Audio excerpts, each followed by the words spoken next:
Now, I want to give you a more detailed syllabus. In the first week, in the beginning I want to spend a little bit of time on electrochemical cell. You have an electrode and electrolyte. The electrode usually is made of metal, it can be made of semiconductor. The electrolyte usually is water based, it can be based on organic chemicals, it can be a molten salt, but we will focus mostly on metal electrodes and water based or aqueous solutions. Okay. And in electrochemical experiments, especially lab scale experiments, we would use 3 electrodes. Okay. One is what is called working electrode, another is a reference electrode. So, why do we need a reference electrode?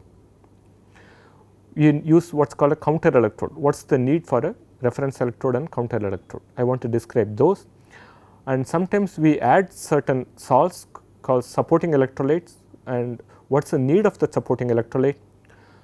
When we change the voltage or potential, we expect the reaction rate to change. How do we expect the reaction rate to change? And what is meant by impedance? I want to introduce you to the concept of impedance.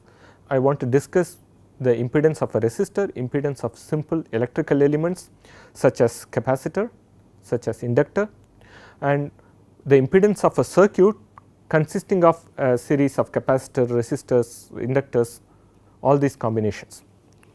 There are different ways of calculating this. One is called time domain, another is called frequency domain. So, each one of this comes with certain benefits and certain cons, the certain advantages and certain disadvantages. Okay. Lot of times we will do frequency domain calculation, but sometimes we will also do time domain calculations. Okay. Once you get impedance, how do we plot it, how do we show it? There are different ways of showing it. One is called complex plane plot, sometimes called as Nyquist plot, another is called Bode plot. So, we will describe those, and then I also want to introduce you to few other techniques, commonly used electrochemical techniques. So, what you can learn from them. In the next week, first I want to give you what are the type of equipment available.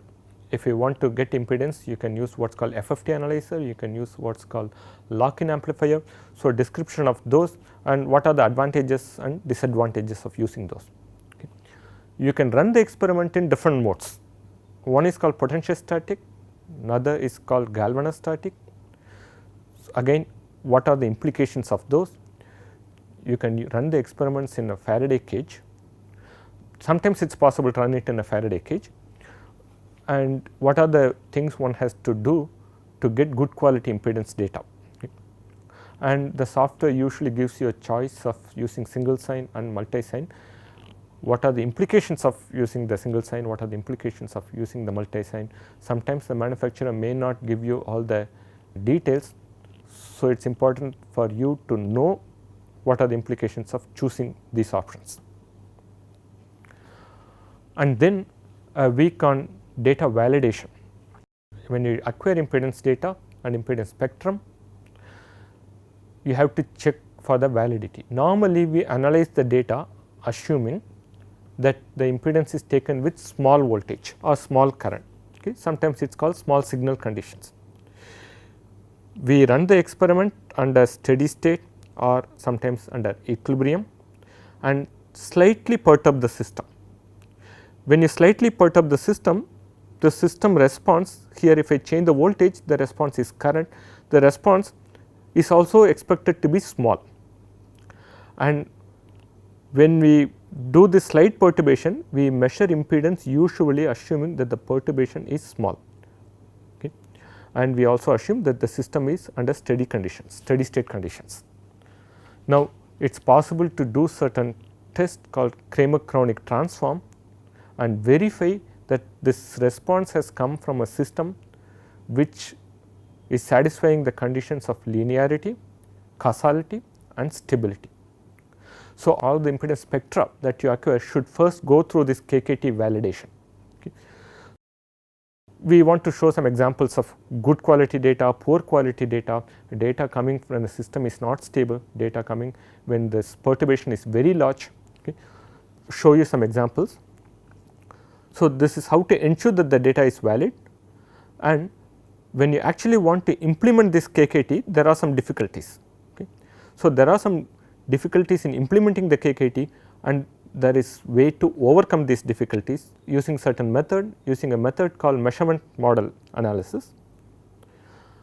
And I want to illustrate with a software called linear KKT, which you can use to validate your impedance data. Now, after getting the data, after validating the data, we want to analyze it. We want to propose a model, circuit based model, okay, and fit this model to this data. Usually, we will fit it using commercial software.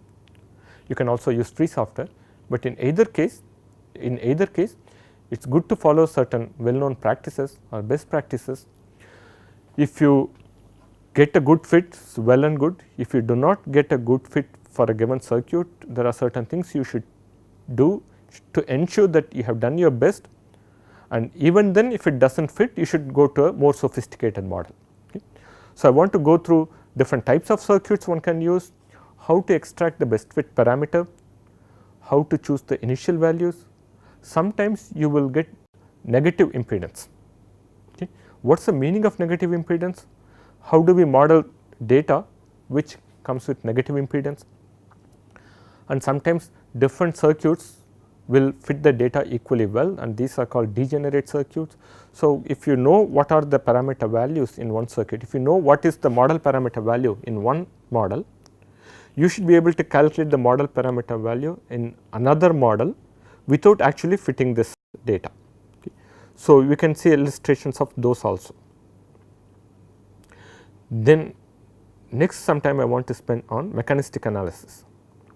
It is a better modeling method. It is based on reactions, saying if this process occurs in your system, this is the impedance that you would see. Okay. So, given a mechanism, can you calculate the impedance? That is what we would see in this course. Okay. We make certain assumptions about solution resistance, about mass transfers, etc. And initially I want to show you, I want to take a simple electron transfer reaction and then derive the equations for impedance. Later we will take more and more complex reaction mechanisms. We will take a two-step reaction with one intermediate, and what do we mean by adsorbed intermediate? Okay. This is a little different from what you would see in gas solid adsorption. Okay. And we make some assumption about the adsorption isotherm. We write what is called charge and mass balance equation. So, we want to go through the details of how to write the mass balance equation, how to write the charge balance equation for this reaction, and then expand it in Taylor series, linearize the equations, and then rearrange it to get an expression for impedance. We do that for a few reactions. So, we will propose a reaction and then say this is the impedance coming out of this reaction. If another reaction, this is the impedance. So, you get a practice of proposing a reaction and then deriving the impedance from that. But what you really want to do is, for a given system, you conduct experiments, you get the impedance spectrum or you get spectra at different conditions, and then you want to say this is probably the reaction that is happening there, and then you propose a reaction, you should vary kinetic parameters and then see whether you can match the impedance coming out of this reaction with the impedance you actually acquired. Right. Now, this is easy to say, but difficult to do, because there is no commercial software available to do this, and there is no commercial software available to do, probably because it is very difficult to do this nonlinear, complex nonlinear least square fit for many spectra. The correct way to do this is to actually fit multiple spectrum taken at multiple DC bias, DC potentials, and fit all of them simultaneously. It is very difficult to do. So, we write our own code, and you will have to learn yourself for any given mechanism how to do this. Okay. So, I will just go through the difficulties one can encounter and hints on overcoming those difficulties, okay, and compare with the analysis of EEC, electrical equivalent circuit, which we saw earlier. Okay. Next, what if diffusion is slow? What if the electrochemical system or the electrode electrolyte interface does not behave like a simple capacitor. Normally you would expect that it will behave like a simple capacitor, but in many cases it may not, and you will have to use another element called constant phase element to model this. So, what can possibly give rise to constant phase element behavior? Those are the things I want to discuss. Then the electrode may not be planar electrode, it may be porous. Then for a simple case of porous electrode, I want to derive the equations and show you what kind of impedance one can expect. Then if the electrode has a film on top of it, if it is a very simple film meaning a conducting film, an insulating film which is porous, we can write equations for those. When it is a film which contains defects, it is possible to describe the impedance using a very sophisticated model called point defect model. So, I want to go through the basic assumptions, I want to go through the physical processes involved in describing this impedance and describing the impedance using point defect model. And there are few variants of this point defects model. One is called surface charge approach and another is called anion incorporation model. So, I want to briefly go through them also.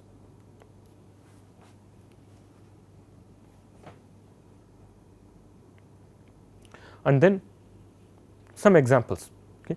One example of adsorption of corrosion inhibitor monitored using EIS, another carbon monoxide poisoning in fuel cell, another EIS as a technique for development of a biosensor, and then mechanistic analysis of valve metal dissolution in hydrofluoric acid, and then a technique called nonlinear EIS. Okay. It is an emerging area.